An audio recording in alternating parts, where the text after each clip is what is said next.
Bonjour mes chéris, installez-vous confortablement, prenez un café au lait et préparez-vous à une histoire qui vous réchauffera le cœur et vous transportera directement en France. Aujourd'hui, notre voyage nous emmène dans les charmantes rues de Lyon, où le destin unira deux mondes complètement différents dans une histoire d'amour, de sacrifice et de rédemption. Avant de commencer, n'oubliez pas d'aimer, de vous abonner à la chaîne et d'activer la cloche pour ne rien manquer de ce genre d'histoire. Maintenant, dites-moi, croyez-vous que l'amour puisse changer le destin de quelqu'un? Découvrons l'histoire de Sacha, une jeune serveuse au cœur plus grand que le monde, et de Dominique, un milliardaire énigmatique dont le passé a fait de lui un homme redouté. Leurs chemins sont sur le point de se croiser d'une manière qui changera tout à jamais. La vie dans le vieux Lyon, le cœur historique de la ville, battait à son rythme.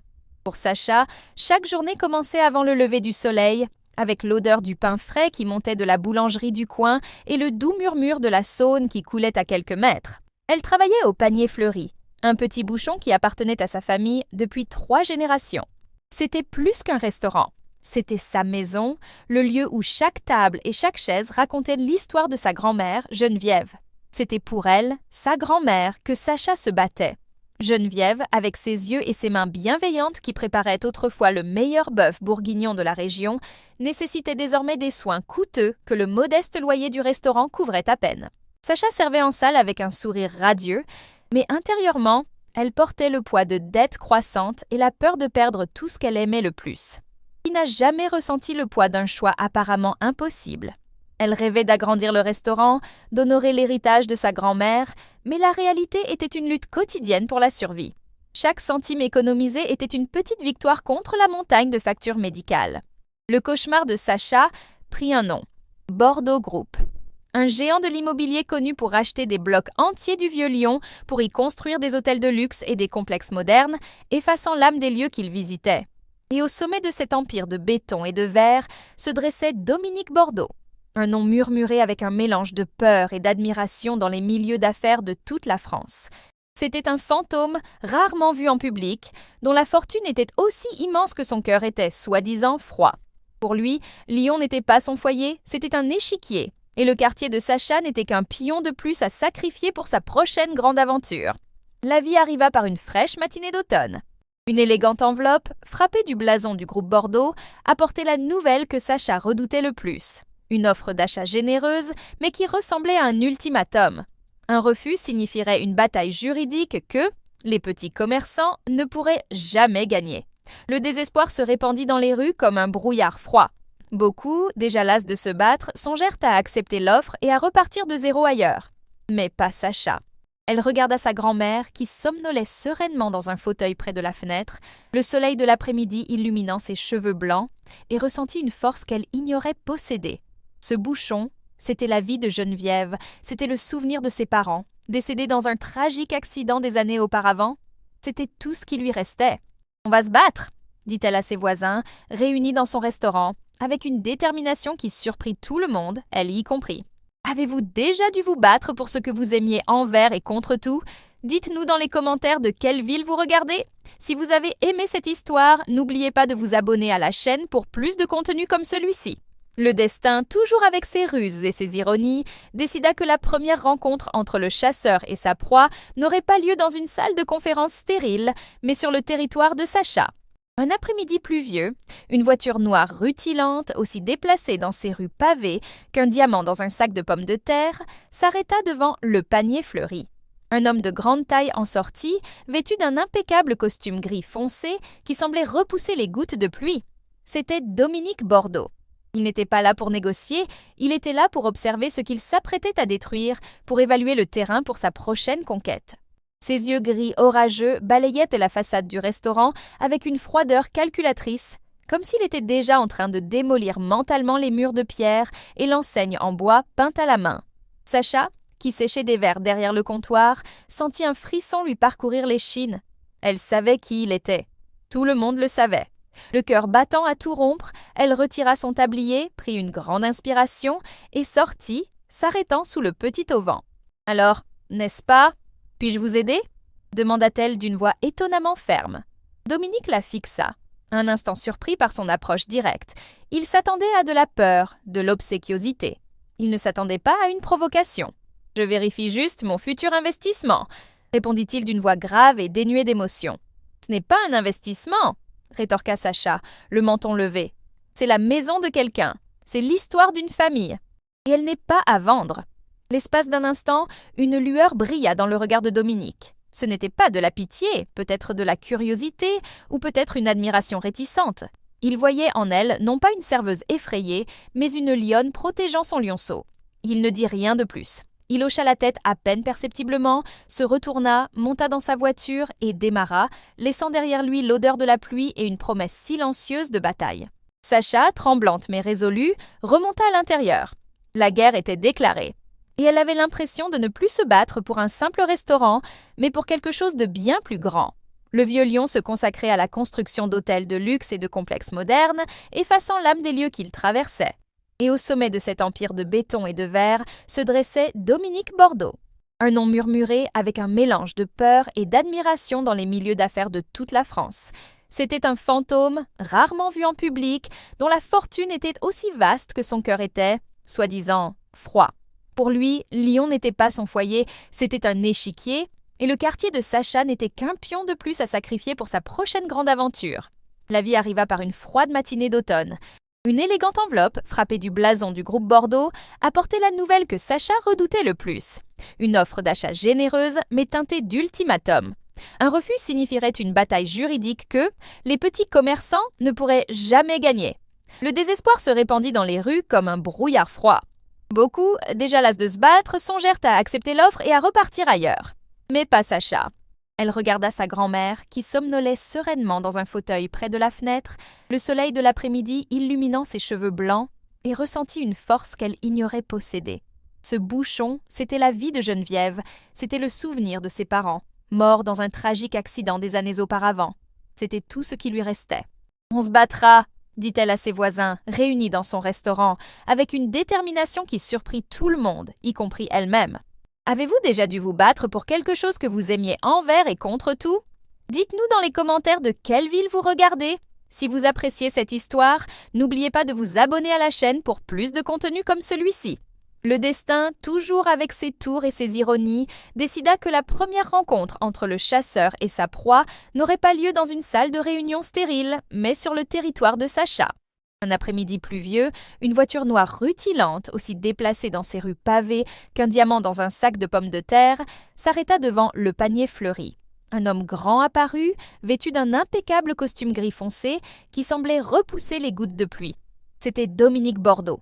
Il n'était pas là pour négocier, mais pour observer ce qu'il s'apprêtait à détruire, pour évaluer le terrain de sa prochaine conquête. Ses yeux gris orageux balayaient la façade du restaurant avec une froideur calculatrice, comme s'il était déjà en train de démolir mentalement les murs de pierre et l'enseigne en bois peinte à la main. Sacha, qui séchait des verres derrière le comptoir, sentit un frisson lui parcourir l'échine. Elle savait qui il était. Tout le monde le savait. Le cœur battant, elle retira son tablier, prit une grande inspiration et sortit, s'arrêtant sous le petit auvent. Alors, n'est-ce pas? Puis-je vous aider? Demanda-t-elle d'une voix étonnamment posée. Dominique la fixa, un instant surpris par son approche directe. Il s'attendait à de la peur, de la soumission, il ne s'attendait pas à de la défiance. « Je vérifiais juste mon futur investissement », répondit-il d'une voix grave et dénuée d'émotion. « Ce n'est pas un investissement », rétorqua Sacha, le menton levé. « C'est la maison de quelqu'un, c'est l'histoire d'une famille. Et elle n'est pas à vendre. » L'espace d'un instant, une lueur passa dans les yeux de Dominique. Ce n'était pas de la pitié, peut-être de la curiosité, ou peut-être une lueur d'admiration réticente. Il voyait en elle non pas une serveuse effrayée, mais une lionne protégeant son lionceau. Il ne dit rien de plus. Il fit juste un signe de tête imperceptible, se retourna, monta dans sa voiture et démarra, laissant derrière lui l'odeur de la pluie et une promesse silencieuse de bataille. Sacha, tremblante mais résolue, rentra chez elle. La guerre était déclarée, et elle avait l'impression de ne plus se battre pour un simple restaurant, mais pour quelque chose de bien plus grand. Dans les jours qui suivirent, la promesse tacite de Dominique se matérialisa en une guerre d'usure. Ce n'étaient pas des chars d'assaut dans les rues, mais une avalanche de bureaucratie et d'intimidation subtile. D'autres lettres arrivèrent, cette fois d'un cabinet d'avocats parisiens, dans un jargon juridique que Sacha avait du mal à déchiffrer, parlant d'expropriation pour cause d'utilité publique et de réglementation d'urbanisme. Soudain, le panier fleuri reçut des visiteurs inattendus. L'inspecteur sanitaire, qui mesurait la température du réfrigérateur avec une rigueur sans précédent. L'inspecteur municipal, qui remettait en question la légalité de l'auvent installé depuis 50 ans. L'inspecteur de la sécurité au travail, qui signalait le parquet usé comme un danger potentiel.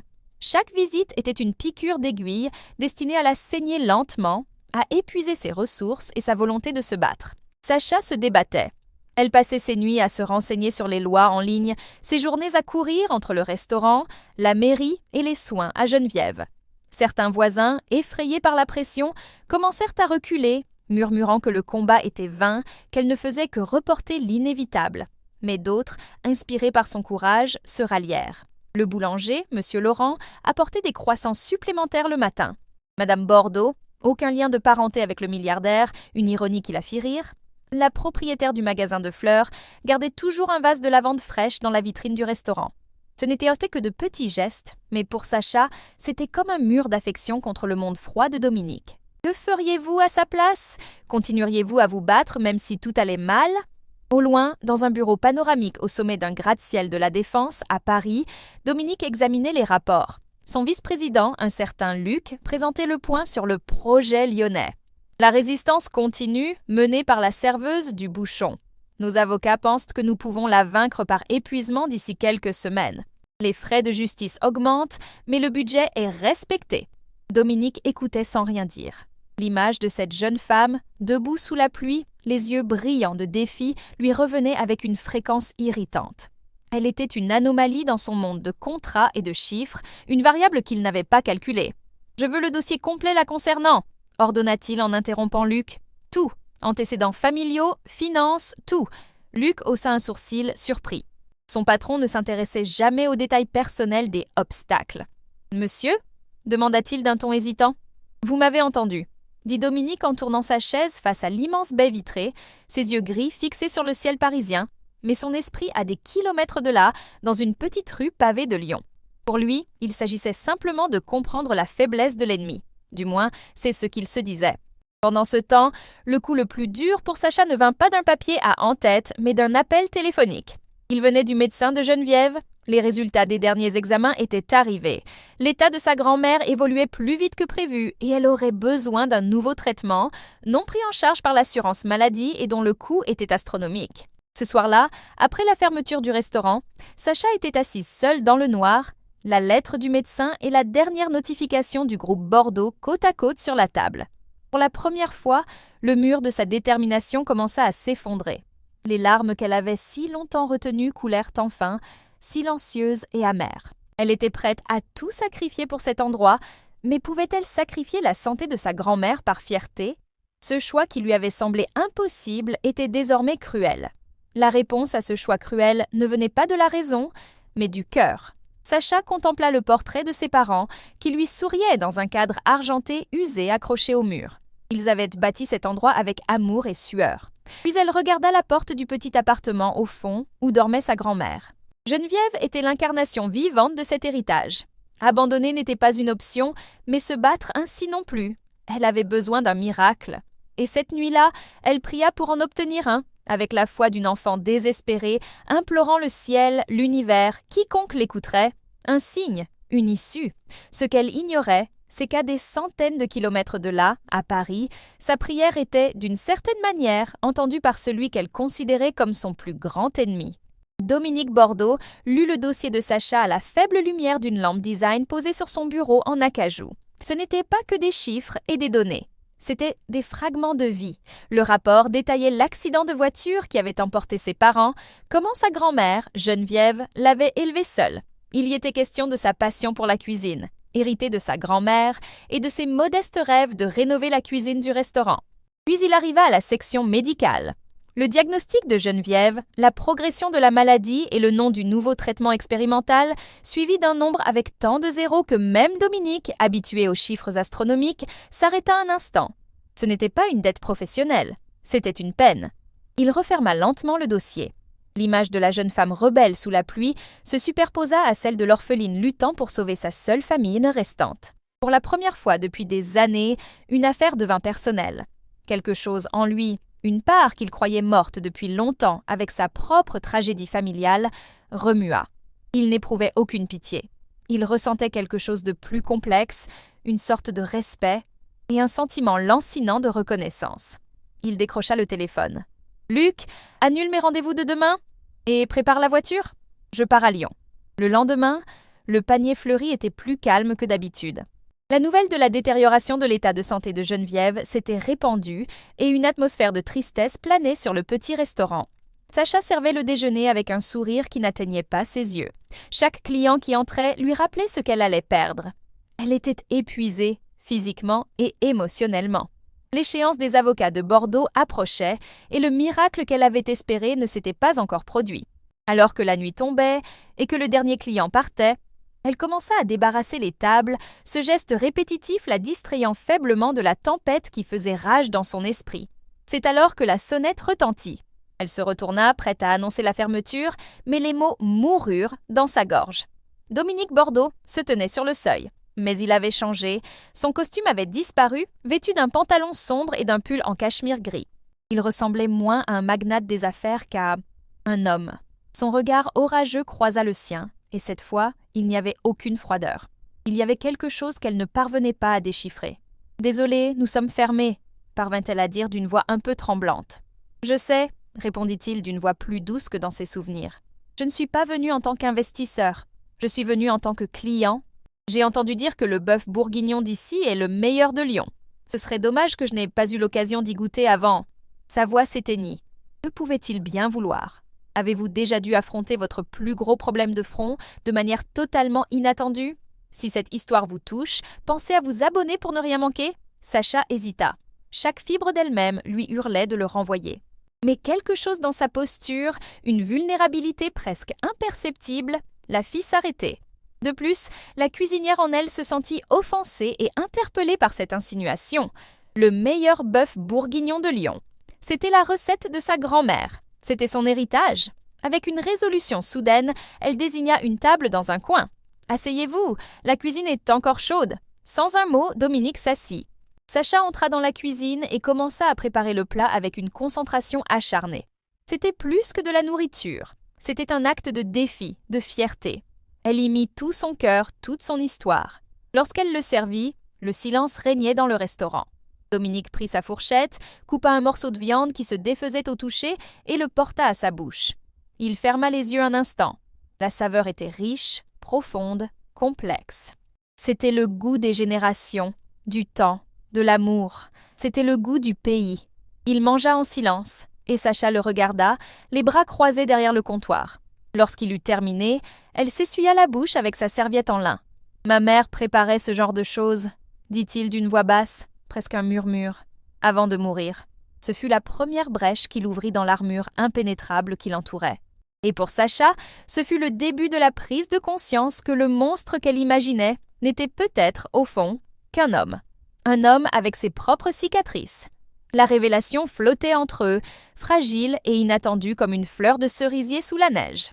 Le bruit de la rue Lyon semblait s'être estompé, ne laissant derrière lui que le doux bourdonnement du vieux réfrigérateur et les battements du cœur de Sacha.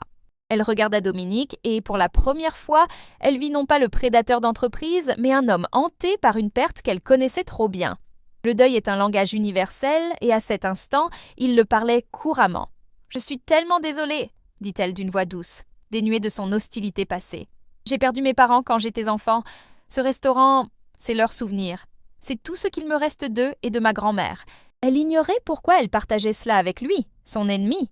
Mais sa confession avait désarmé ses défenses, créant pour elle un lien ténu et improbable dans cet espace sacré.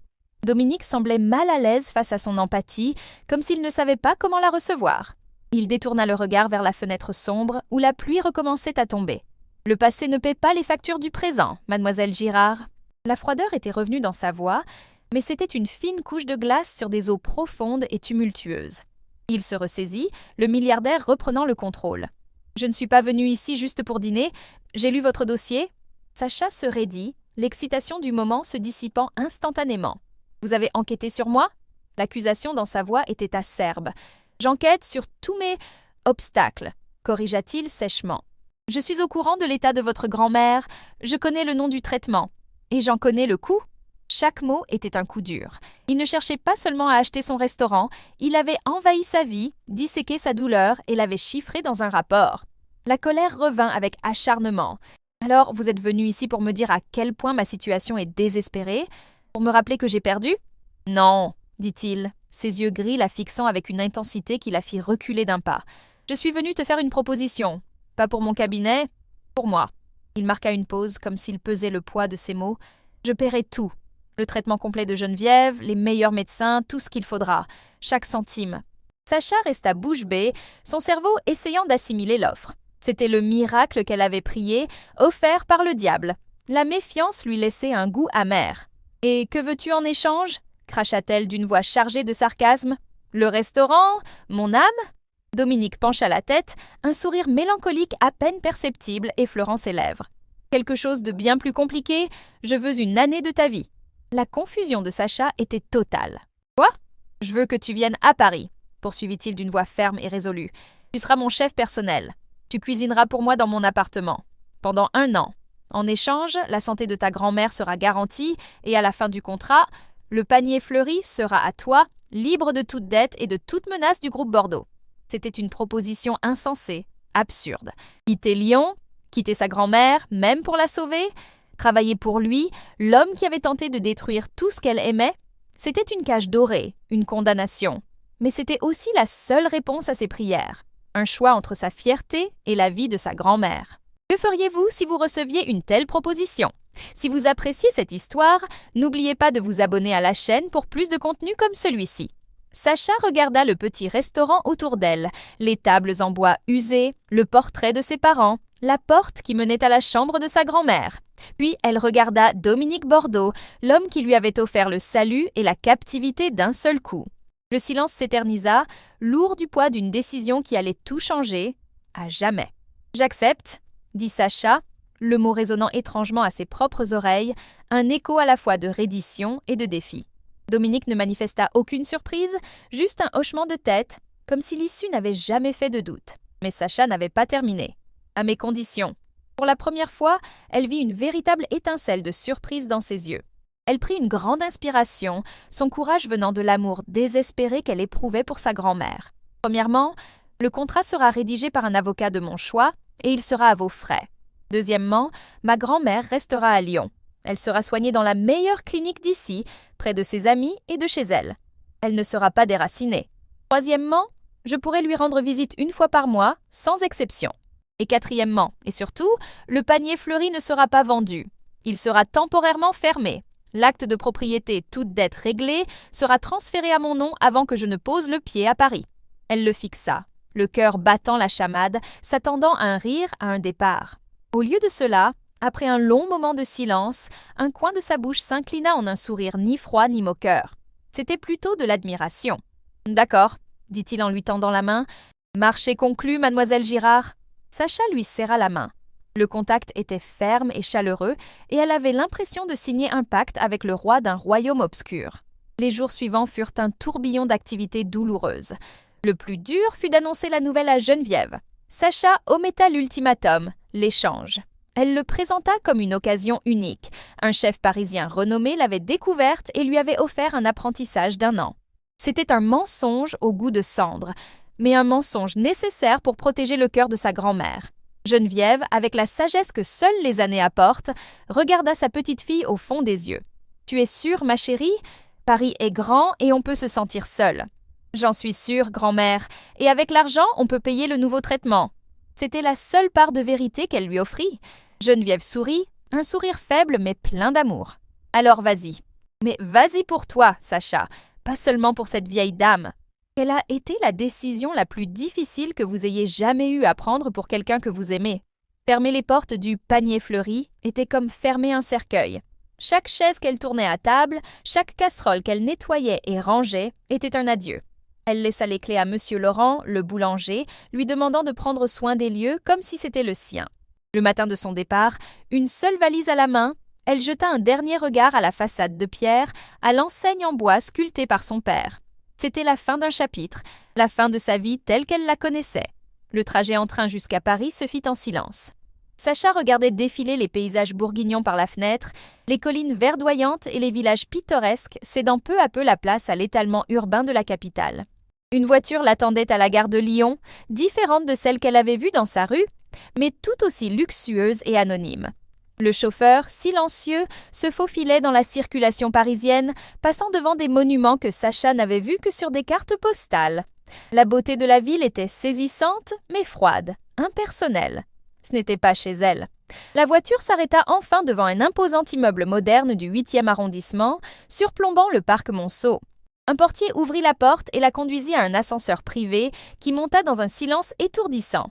Les portes s'ouvraient directement sur un appartement aux allures de galerie d'art. L'espace était vaste, avec ses baies vitrées offrant une vue panoramique sur Paris, avec la tour Eiffel se profilant au loin. Le sol était en marbre blanc, le mobilier minimaliste et coûteux, et le silence était absolu. Dominique se tenait près de la fenêtre, lui tournant le dos, un verre de whisky à la main. Il se retourna lentement. « Bienvenue dans votre nouvelle demeure, mademoiselle Girard. » Sa voix résonna dans le vide de la pièce. « La cuisine est par là. Votre chambre est au bout du couloir.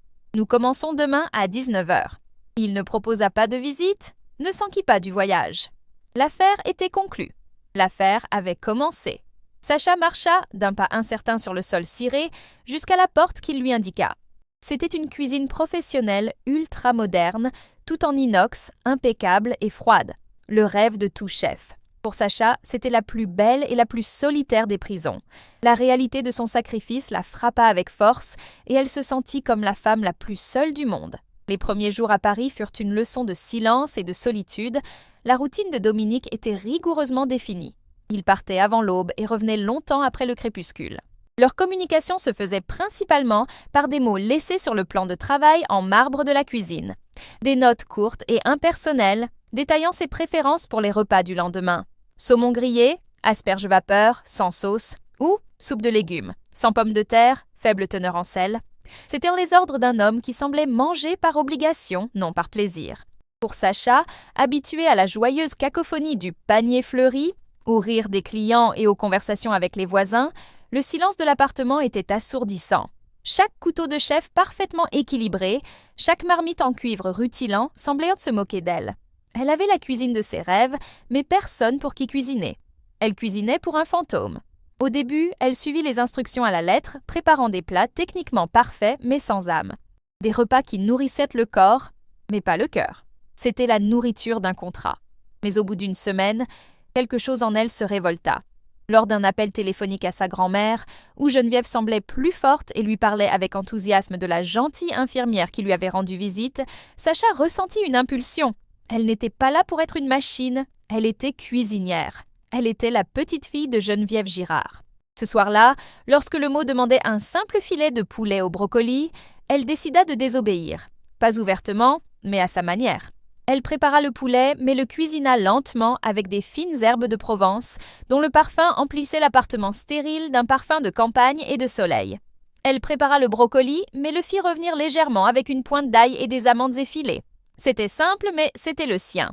Une petite révolution dans une assiette en porcelaine. Quand Dominique arriva ce soir-là, il marqua une pause en entrant. L'odeur le frappa.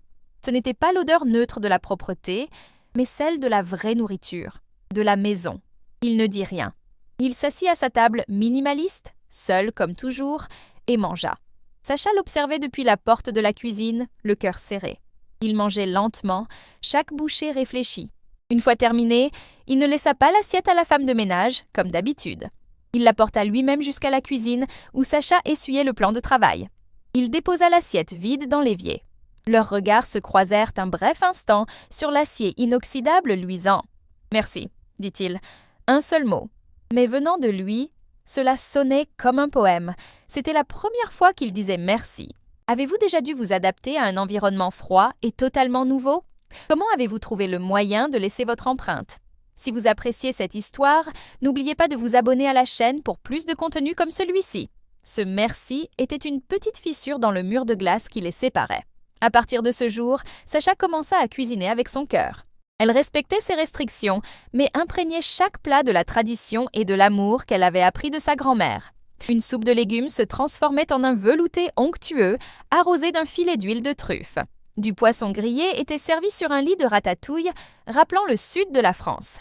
Elle apportait peu à peu les couleurs et les saveurs de sa France dans cette cage de verre et d'acier. Et Dominique, en silence, dévorait tout. Ses notes commencèrent à se transformer subtilement. De commandes, elles devinrent presque des demandes. « Je voudrais quelque chose qui rappelle la Bretagne », écrivit-il un jour, à sa grande surprise. Ce soir-là, elle prépara de savoureuses galettes bretonnes, avec des garnitures allant de la classique complète à des combinaisons plus audacieuses de sa propre création. Un soir, elle le trouva dans la cuisine à son retour de bonne heure. Il se tenait devant le réfrigérateur, la porte ouverte, scrutant l'intérieur comme s'il n'en avait jamais vu. Sa veste était ôtée, sa cravate desserrée, et il semblait fatigué. Non pas la fatigue d'une journée de travail, mais une profonde lassitude. « Tout va bien, monsieur Bordeaux ?» demanda-t-elle avec hésitation. Il se retourna, l'air surpris de sa présence. « Je ne me souviens pas de la dernière fois où j'ai mangé de vrais plats ici, » dit-il, plus pour lui-même que pour elle. Il referma la porte du réfrigérateur et la regarda. Ma mère était bretonne, elle faisait des galettes le vendredi soir. Puis il se retourna et se dirigea vers son bureau, laissant Sacha seule dans la cuisine avec une autre pièce du puzzle. Dominique Bordeaux, sentant que sa petite révolution culinaire réveillait quelque chose de bien plus profond que le simple palais de sa ravisseuse. Ce bref aperçu de son passé changea subtilement mais profondément leur relation. Les notes sur le comptoir se firent plus rares. À leur place, Dominique apparut dans la cuisine quelques minutes avant le dîner, tel un fantôme surgissant de l'ombre. Il s'appuyait contre l'encadrement de la porte, la regardant travailler. Au début, il ne dit pas grand-chose, observant simplement le balai de ses mains coupant les légumes, le soin avec lequel elle assaisonnait une sauce, la concentration sur son visage.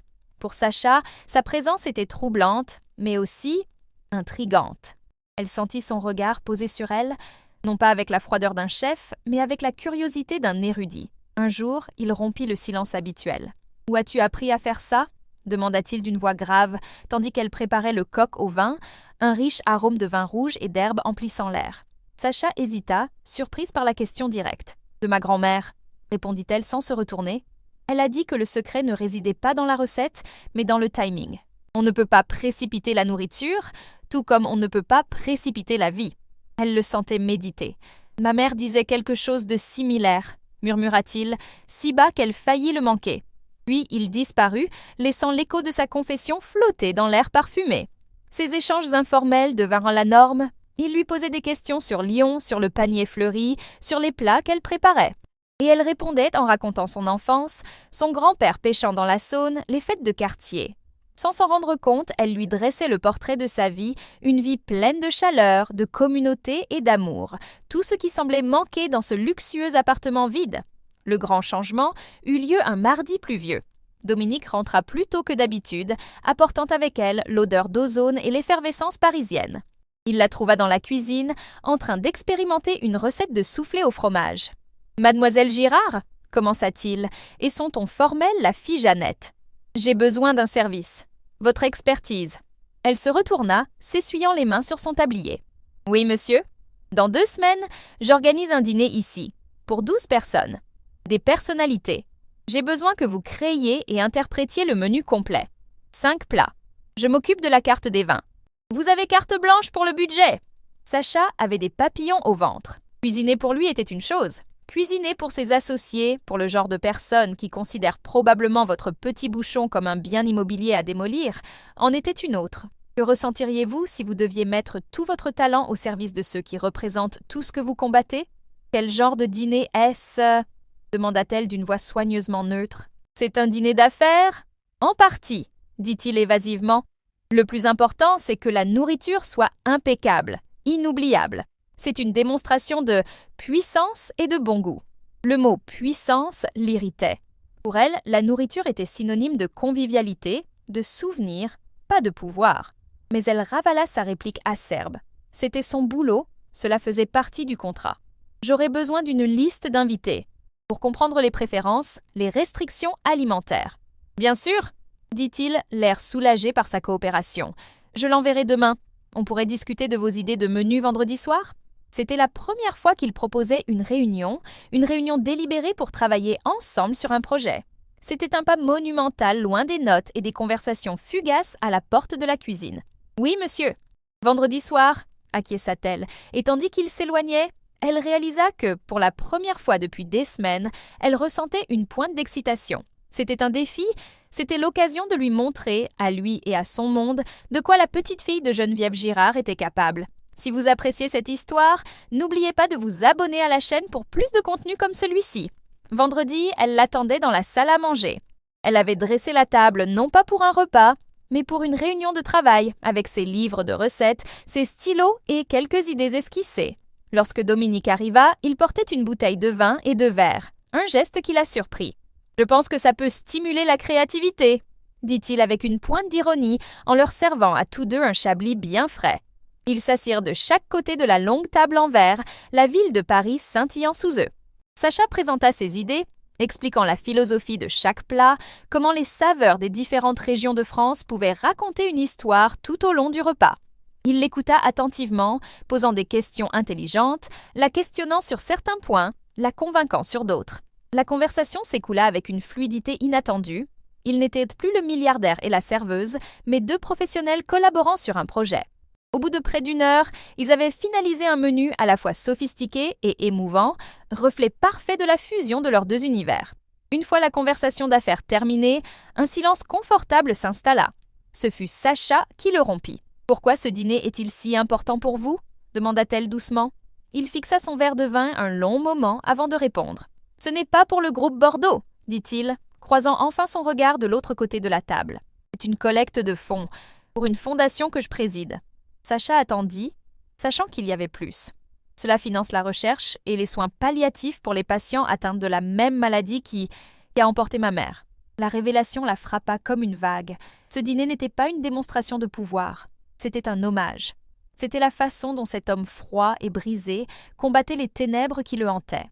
À cet instant, Sacha vit au-delà du milliardaire, au-delà de son ennemi. Elle vit un fils en deuil, essayant de donner un sens à sa perte, et elle sut que ce dîner serait le repas le plus important de sa vie. Les 2 semaines suivantes transformèrent l'appartement. Le silence laissa place au doux bruit des couteaux coupant les légumes, au bouillonnement des sauces à feu doux et, plus surprenant encore, aux conversations. Sacha se plongea dans l'organisation du dîner avec un dévouement qui dépassait le professionnalisme.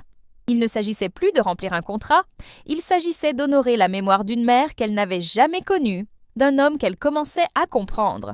Dominique, quant à lui, devint une présence constante. Il annula les réunions du soir, délégua les tâches et commença à rentrer tôt, attiré par la cuisine comme un bateau vers un phare. Il voulait y participer. « J'ai besoin de comprendre ce que tu fais », dit-il, prétextant sa curiosité. Le tournant fut lorsque Sacha déclara qu'elle avait besoin des ingrédients les plus frais possibles, ce qu'aucun service de livraison de luxe ne pouvait garantir. « Je dois aller au marché, dit-elle, s'attendant à une certaine résistance. Au lieu de cela, il dit « Je viens avec toi ». Le samedi matin, ils se rendirent au marché des Enfants Rouges, le plus ancien marché couvert de Paris. Pour Dominique, dans son manteau en cachemire impeccable, c'était comme débarquer sur une autre planète. Lui, qui dirigeait des conseils d'administration internationaux, semblait perdu au milieu de la foule animée, des cris des vendeurs, des odeurs de fromage de chèvre et de fleurs fraîches. Sacha, cependant, était dans son élément. Elle avançait avec une assurance et une joie qu'il n'avait jamais vues, discutant avec les producteurs, goûtant une fraise par-ci, sentant un brin de thym par-là. Elle lui fit goûter un morceau de comté affiné 24 mois, et l'ombre de surprise et de plaisir sincère sur son visage fut une petite victoire. Ce jour-là, au milieu du chaos coloré du marché, il n'était pas M. Bordeaux, le milliardaire. Il était simplement Dominique, observant avec fascination la femme qui redonnait vie à sa maison et, peut-être, à lui-même. Les soirées étaient consacrées à tester les menus. Sacha préparait des versions miniatures de chaque plat, et il s'asseyait à la table de la cuisine et non à la table du dîner pour déguster et discuter. Son palais était étonnamment fin et il offrait des suggestions judicieuses et pertinentes. Lors d'une de ces séances, alors qu'il dégustait un consommé délicat, il parla de sa mère. « Elle adorait cuisiner », dit-il en regardant au loin. « La cuisine était le seul endroit de la maison où mon père n'osait pas parler affaires. C'était son sanctuaire. » Il raconta à Sacha que pour sa mère, chaque repas devait être une fête, même s'il ne s'agissait que d'une simple soupe le mardi soir. C'était la première fois qu'il parlait d'elle au présent, comme d'une personne vivante dans ses souvenirs. Sacha écoutait en silence, le cœur serré d'empathie. Avez-vous déjà été surpris de découvrir le côté vulnérable de quelqu'un qui semblait inébranlable? La veille du dîner, la cuisine était plongée dans un calme absolu. Tout était préparé, chaque ingrédient étiqueté, chaque étape planifiée. Dominique entra et trouva ses verres en cristal en train de polir. Une complicité naquit entre eux, une complicité forgée autour des sauces et des souvenirs. « Tu es nerveuse » demanda-t-il. « Un peu », admit-elle. « Je veux que ce soit parfait. Pour elle. » Il s'approcha et s'arrêta près d'elle. Il regarda son travail, la cuisine transformée, puis elle. « Sacha » dit-il, et l'évocation de son prénom, sans le formel « mademoiselle » fit bondir son cœur. « C'est déjà parfait. » Il tendit la main, non pas pour la toucher, mais pour prendre un chiffon à polir. Et côte à côte, en silence, ils finirent de polir les verres ensemble, leurs reflets déformés dansant dans le cristal sous les lumières de la cuisine. Le monde extérieur, avec ses contrats et ses dettes, semblait avoir disparu. À cet instant, il n'y avait plus que d'eux et la promesse d'un repas qui signifiait bien plus que de la nourriture. Si vous appréciez cette histoire, n'oubliez pas de vous abonner à la chaîne pour plus de contenu comme celui-ci. Le jour du dîner arriva avec une énergie électrique. Sacha travailla avec la précision d'un chirurgien et la passion d'un artiste. Quelques heures avant l'arrivée des invités, la table était dressée avec une élégance époustouflante et la cuisine embaumait une symphonie d'arômes divins. Dominique apparut dans l'embrasure de la porte, déjà vêtu d'un impeccable costume sombre. Il paraissait plus imposant que jamais, mais son regard, lorsqu'il croisa le sien, était dépourvu de sa froideur habituelle. Il y avait de la nervosité et une gratitude qu'il n'avait pas besoin de formuler. « Ils seront là dans 1 heure, » dit-il. « Comment vous sentez-vous » Sacha redressa son tablier blanc amidonné et regarda son poste de travail, le champ de bataille où elle allait livrer sa plus importante bataille culinaire. « Prête » dit-elle avec un sourire confiant. « Qu'ils viennent » Il hocha la tête, un rare sourire sincère caressant ses lèvres. « Merci, Sacha, pour tout. » Et avec ces mots, le dernier mur entre eux sembla s'effondrer, les laissant non pas comme employeurs et employés, mais comme partenaires, sur le point d'accueillir le monde dans leur maison. Les invités étaient exactement comme Sacha l'avait imaginé. Un défilé de costumes coûteux, des bijoux discrets et une aura de pouvoir qui semblait aspirer l'air de la pièce. C'étaient avec les titans de l'industrie, les architectes du monde de Dominique. Depuis l'entrebâillement de la porte de la cuisine, son poste de commandement, elle les observait tandis qu'ils étaient accueillis par un Dominique incarnant la grâce et le contrôle. C'était un hôte parfait, guidant les conversations avec une aisance intimidante, mais Sacha remarqua quelque chose que personne d'autre n'aurait remarqué. La façon dont son regard se posait parfois sur la porte de la cuisine, un geste rapide, presque imperceptible, de complicité et peut-être d'anxiété. Il était aussi investi qu'elle. Lorsque le premier plat, le délicat consommé de champignons sauvages, fut servi par des serveurs, un silence s'abattit sur la salle à manger. Sacha retint son souffle, le cœur battant la chamade, puis elle l'entendit, un murmure d'approbation, un son bas qui se mua en éloge. Plat après plat, elle orchestra le repas tel une symphonie. Le foie gras poêlé aux figues caramélisées, le bar en croûte de sel, chaque plat était un morceau de son âme, une histoire de son terroir, un affront silencieux au monde froid des affaires qui s'installait à sa table. Elle ne se contentait pas de cuisiner, elle traduisait l'amour de sa grand-mère dans le langage de la haute gastronomie. À un moment donné, alors qu'elle préparait le plat principal, elle entendit la voix claire et autoritaire d'une femme âgée. « Dominique, ma chère, il faut que tu me présentes ton chef. J'ai dîné dans les meilleurs restaurants du monde, mais celui-ci... » Il y eut un silence dramatique. Ça a une âme. Ton chef ne se contente pas de suivre une recette, il partage un souvenir. Sacha sentit son visage s'empourprer de fierté, caché dans son sanctuaire. La réponse de Dominique, calme et pleine de conviction, la fit s'arrêter. C'est une artiste. Et les artistes ont besoin d'espace pour créer, dit-il, la protégeant, la gardant secrète. Le mot « elle » résonna dans la cuisine, une reconnaissance publique plus précieuse que n'importe quel salaire. Quelle est la plus belle reconnaissance que vous ayez jamais reçue pour votre travail ou votre talent? Laissez un commentaire. Si vous appréciez cette histoire, n'oubliez pas de vous abonner à la chaîne pour plus de contenu comme celui-ci. La soirée se termina par un soufflet au Grand Marnier qui leva parfaitement, défiant la gravité et les attentes. Les invités ont applaudi quand le plat a été servi. C'était un triomphe, son triomphe à elle, et le sien. Lorsque le dernier invité fut parti, un profond silence de satisfaction emplit l'appartement. L'odeur de la bonne chair et du vin flottait encore dans l'air, tel un joyeux fantôme de la nuit. Sacha commença à ranger son poste, le corps épuisé par l'adrénaline, mais l'esprit exultant. Elle entendit ses pas s'approcher, plus lents, moins décidés que d'habitude. Dominique entra dans la cuisine, dénouant sa cravate. Il resta silencieux un long moment, contemplant simplement le désordre organisé de la bataille qu'elle avait gagnée. Il s'approcha du comptoir, prit une des cuillères à dessert restantes et racla un peu de soufflé dans un bol. Il le goûta, fermant les yeux un instant. « Ma mère t'aurait adoré », dit-il d'une voix rauque, imprégnée d'une émotion qu'il ne cherchait pas à dissimuler. Il ouvrit les yeux et la regarda, et pour la première fois, il n'y avait plus d'ombre, plus de distance, plus de lien entre eux. Il n'y avait qu'un homme, regardant une femme avec une admiration si profonde et sincère que Sacha en fut essoufflé. La cuisine, qui était autrefois une prison luxueuse, semblait soudain être l'endroit le plus intime et le plus sûr du monde. La gratitude dans ses yeux était une plus grande récompense que n'importe quel applaudissement.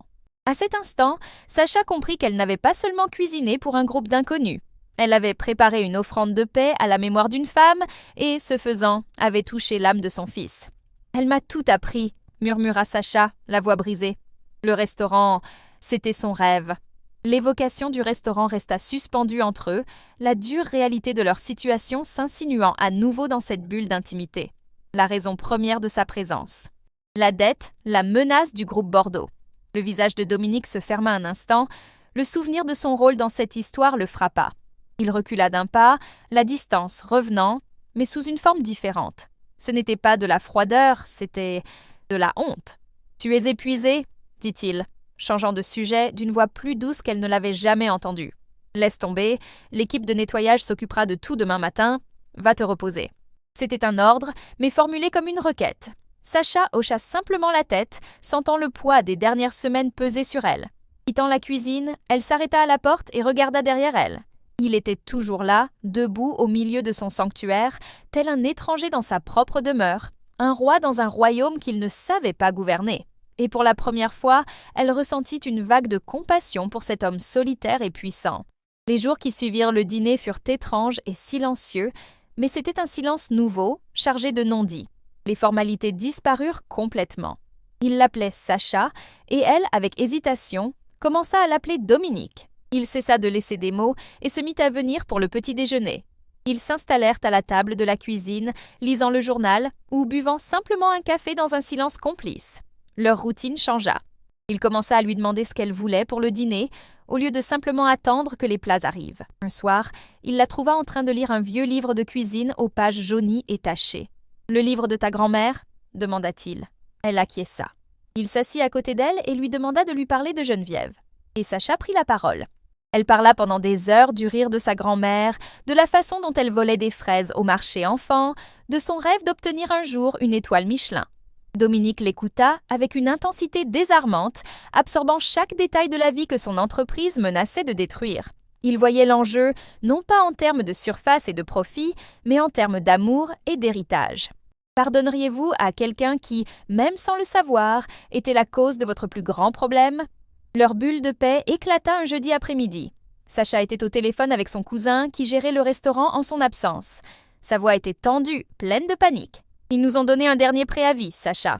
Le groupe Bordeaux. Nous avons 30 jours pour accepter l'offre. Sinon, ils engageront une procédure d'expropriation pour utilité publique, une faille juridique que leurs avocats ont trouvée. Nous sommes condamnés. » Le téléphone glissa des mains de Sacha, heurtant le sol en marbre avec un craquement qui résonna comme le bruit de son cœur brisé. Les larmes qu'elle avait si longtemps retenues coulèrent en un torrent silencieux. Elle se blottit sur le sol de la cuisine, le luxe qui l'entourait se moquant de son chagrin. C'est ainsi que Dominique la trouva. Il s'arrêta sur le seuil, la voyant dans toute sa vulnérabilité, et l'impitoyable façade de milliardaire qu'il avait arborée comme une armure s'effondra complètement. Il s'agenouilla devant elle, ignorant son costume coûteux par terre. « Sacha, que s'est-il passé ?» Elle leva les yeux, le visage baigné de larmes, la douleur vive et sans filtre. « Le groupe Bordeaux !» s'étrangla-t-elle. « Ils vont tout nous prendre. Le restaurant, la maison de ma grand-mère, sa vie. » Le nom de sa propre entreprise, prononcé par elle dans cet état de désespoir, fut comme un coup dur. Il était la cause de cette douleur. Chaque larme versée était due à lui. Si cette histoire vous touche, n'oubliez pas de vous abonner et d'activer la cloche pour ne pas manquer le final. Il tendit la main, mais hésita à la toucher, comme s'il craignait de la brûler. « Je l'ignorais !» dit-il d'une voix basse et tendue. « Sacha, je te jure, j'ignorais que c'était ton restaurant. Il y a des centaines de propriétés, de projets. Pour moi, ce n'est qu'un nom dans un dossier. Pour toi, c'est un dossier, sanglota-t-elle, la colère se mêlant enfin à la douleur. Pour moi, c'est tout ce qu'il me reste d'elle. » Le silence qui suivit fut le plus pesant qui ait jamais existé entre eux. Il ne chercha pas à s'excuser, ni à se justifier. Il la regarda simplement pleurer, absorbant pleinement les conséquences de ses actes, personnifiés par la femme devant lui. Il vit l'héritage de Geneviève, le rêve de Sacha, la chaleur du panier fleuri, et le contrasta avec la froideur de ses salles de réunion et de ses projets d'agrandissement. Et il vit le gouffre entre ces deux mondes. Lentement, il toucha enfin son bras. Sa peau était froide. « Regarde-moi » l'exhorta-t-il. À contre-cœur, elle s'exécuta. Son regard ne trahissait ni puissance, ni arrogance. Il n'y avait qu'un profond regret et une détermination qu'elle n'avait jamais vue auparavant. « Je vais arranger ça » dit-il, et ce n'était pas la promesse en l'air d'un homme riche. C'était un serment. « Je ne sais pas encore comment, mais je trouverai un moyen. Tu ne perdras pas le restaurant de ta grand-mère, je te le promets. » Et au milieu des ruines de ses rêves, Sacha regarda l'homme qui était son ennemi et, pour la première fois, osa croire en lui. La promesse de Dominique n'était pas un vain mot murmuré sur le sol de marbre d'un appartement parisien. Elle fut le catalyseur d'un séisme dans son empire. Le lendemain, il convoqua une réunion d'urgence avec le conseil d'administration du groupe Bordeaux. Devant des dirigeants stupéfaits, il annula non seulement le projet de démolition du Vieux Lyon, mais présenta un tout nouveau plan. Un plan de revitalisation. Au lieu de construire un hôtel de verre et d'acier, le groupe Bordeaux financerait la restauration du quartier, préservant son architecture historique et le transformant en un pôle culturel et gastronomique. Et le joyau de la couronne, le cœur battant de tout le projet, serait un panier fleuri agrandi et rénové, avec Sacha comme copropriétaire et chef exécutif. Ce fut un combat, mais pour la première fois de sa vie, Dominique ne se battait pas pour le profit, mais pour un héritage. Le sien et le sien. Des mois plus tard, l'odeur de la peinture fraîche se mêlait à celle du coq au vin dans les rues de Lyon. Le panier fleuri rouvrait ses portes, plus beau que jamais, mais toujours aussi animé de la même âme.